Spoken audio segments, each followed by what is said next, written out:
Hello, ladies and gentlemen. This is your friendly neighbor, Dr. Jimmy128, and I bring you another video. I've been really thinking what content I should bring to you right now on the channel because, again, I'm not at home. I am far away from home. I don't have access to purchasing new hardware, etc., etc. But then again, I was thinking earlier, what? Prices have changed since the last time.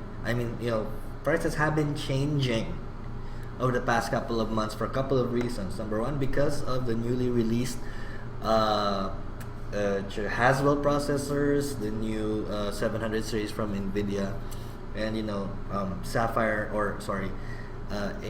AMD having to adjust the prices because of the emerging new cards of NVIDIA. So and then of course you have your law of depreciation.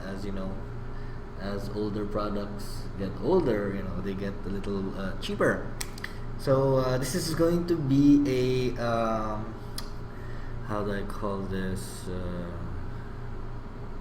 a video about a 30,000 peso gaming rig, right? So just to start things off, a lot of people really think that you have to spend so much to get a decent gaming computer with a big ass monitor, etc. But I'm here to show you that in order to get really good performance, you don't have to spend above 40, 50, 60,000 pesos just to get a good gaming rig.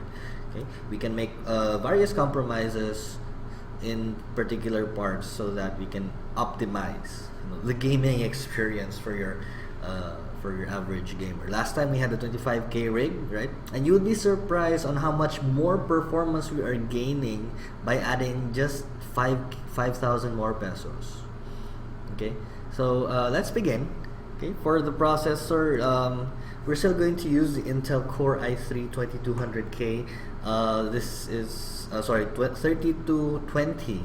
Okay, it's clocked at 3.3 gigahertz, and currently it's priced at 4,900 pesos. Now we all know that Haswell is out, and they haven't released their i3.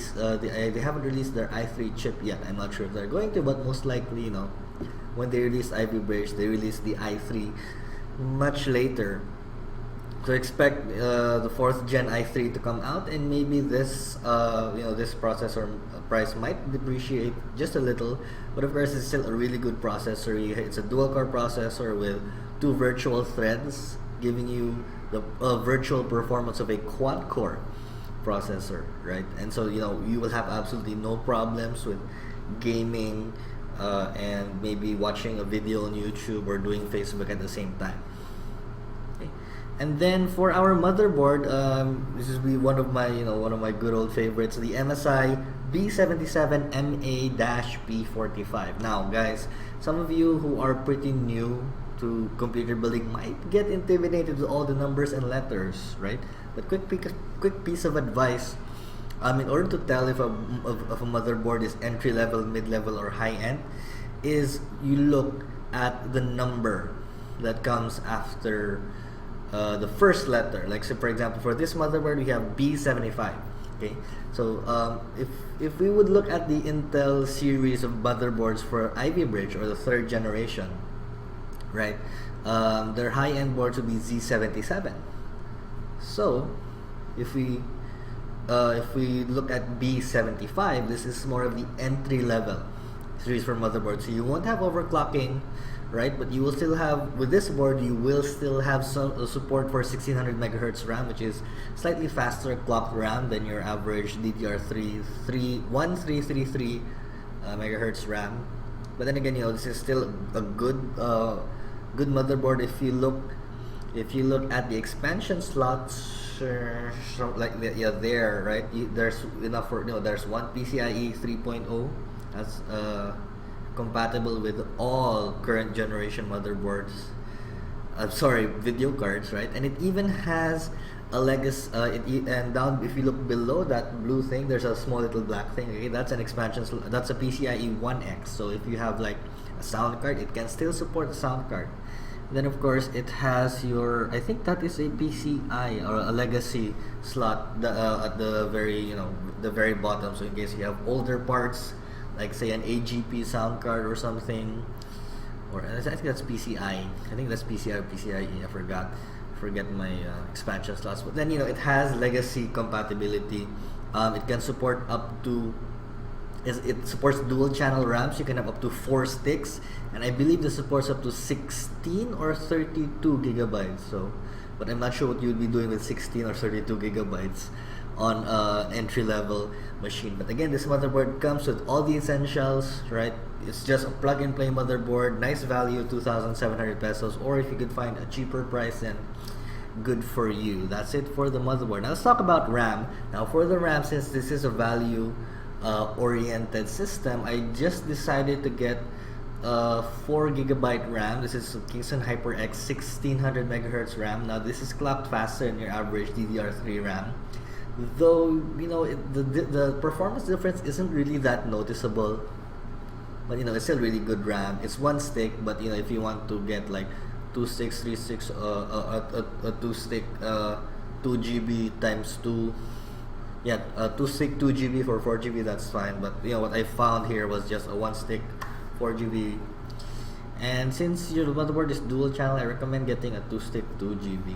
It might come out around the same price, but this is still really good RAM for gaming, right? This is just enough. This is just enough RAM. If you're gaming, you want to alt tab between, let's say, a browser and your game, is totally fine. However, if you are into light basic or basic photo editing or video editing, then I recommend you go up to 8 GB. That's the very least that you need.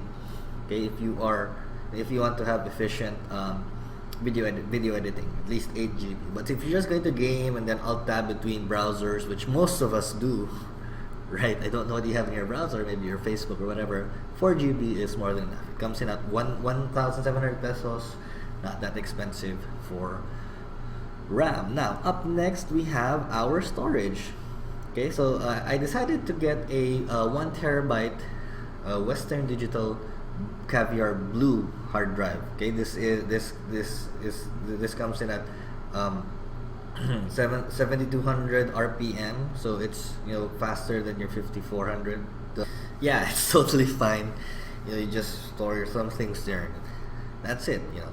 Again, we're working on a budget here. This fits it perfectly. And for our let's not talk about power supply yet. For our video card, okay.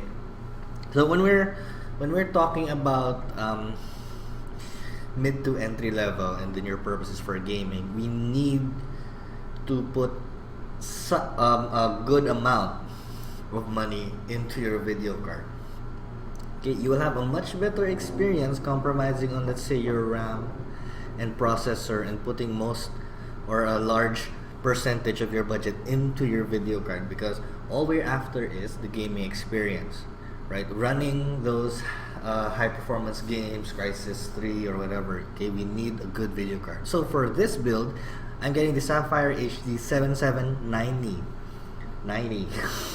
I'm American. 7790 Dual X. This is the 1 GB overclocked version from Sapphire. It comes in at around the 6,600 peso price point, and this is a really I think this is the ultimate value video card when it comes to price to performance.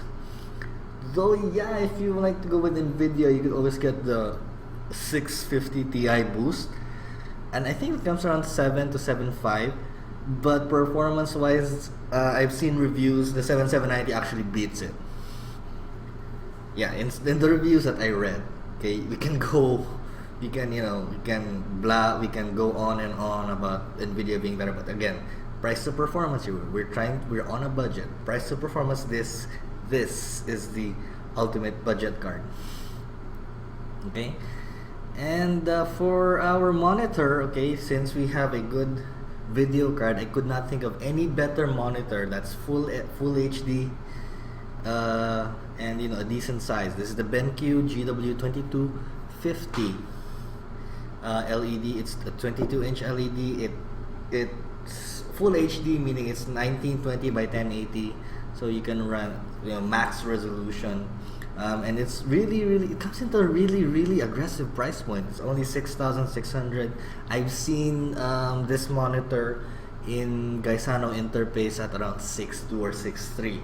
It's a 22-inch monitor, and most 22-inch monitors are at around 7,000 and above, and this one is just really a really nice value monitor. It's not a gaming monitor, it's not your super fast monitor like, you know, your 1ms, you know, blah blah blah blah blah blah. But again, this does its thing. My brother has this. He plays Diablo on it, he plays StarCraft on it, he plays Torchlight 2 on it, and it looks beautiful. So this is a really nice case, and of course, sorry, really nice monitor. And of course, to power everything, I'm choosing the Silverstone Strider Essentials 500 watt 80 plus power supply.